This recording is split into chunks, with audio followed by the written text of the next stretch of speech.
So, pinagsasangay kong iyan mga kapwa. Ito naman patungkol sa partes ko, tungkol sa anak ko. Siyempre, mahal na mahal ko yun, siyempre. At trauma pa ako yun sa pag-aalala eh.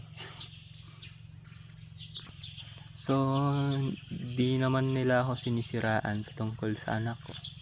Binibigyan mo naman minsan ni mama nun ng pera, gatas, ganun. Ko hindi masyadong naiintindihan din nila yung sitwasyon ko dahil nagme-maintenance ako ng gamot, ganun. Dahil malala pa sitwasyon ko. Pero kung sisiraan man nila ako patungkol sa anak ko, takte. Kung makakasama ko ang anak ko at magiging maayos pa kami ng ina niya, takte, mas maganda pa yun. Tapos magiging normal pa buhay ko. Mas maganda pa yun kaysa sa nanalo ng loto. Tapos sisiraan lang ako sa anak ko, ganun. Sisiraan lang ako sa ina niya. Umiiwas lang ako dahil malalatong sitwasyon ko. Feeling ko malalatong sitwasyon ko. De iwas na lang ako muna sa aking mag-ina. Mas maganda pa yung maganda naman katayuan nila sa buhay, de. Kaya na din siguro yan. Siyempre gustong gusto kong makasama. Kung hindi lang sa paninira sa akin, hindi lang sa paggawan ng paraan sa sitwasyon ko, kasama ko pa sana sila eh. Pero si nanay, yung nag-aalaga sa anak ko, naintindihan naman niya siguro, kaya hayaan mo na lang muna doon. Pero pag siraan ako, takti. Maging normal buhay ko, tapos makasama ko mag-ina ako, mas maganda pa sa nanalo ng loto. Pero dahil may sitwasyon pa ako, pinagsisikapan kong maging okay sitwasyon ko, makapagtrabaho para makapagbigay din sana sa anak ko. Pero mahirap talaga sitwasyon ko eh.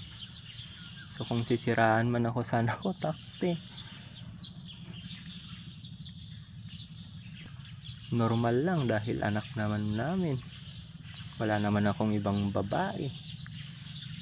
Kaya naman namin magtrabaho. Normal lang sana na makasama ko anak ko, tapos maging normal buhay namin. Kaso dahil sa sitwasyon, dahil sa iba't ibang kwento, ayan, baka nasira na tayo sa kanila, ganun. Hindi ano pa nga ba. Kaya ginawa ko na lang, umiiwas sa mga issue dyan eh. Pero mas maganda pa sa nanalo ng loto yun.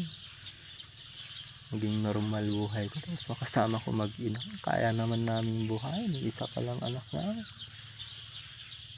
Samantalang gawin ko lang, mahalin lang sila at magtrabaho ko para sa kanila, kaysa naman sa sitwasyon kong to.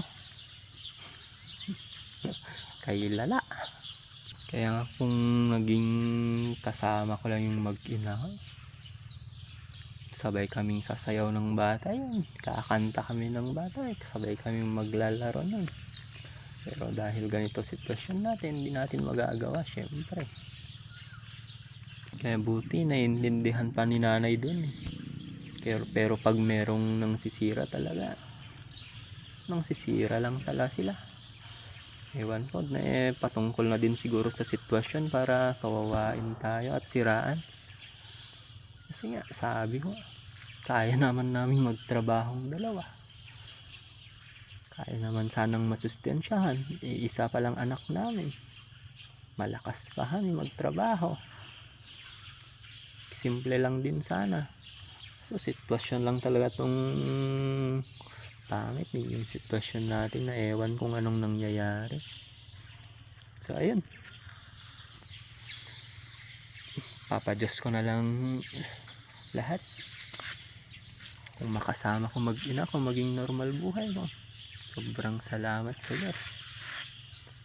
Pero pag hindi, ganun talaga ang buhay. That's life.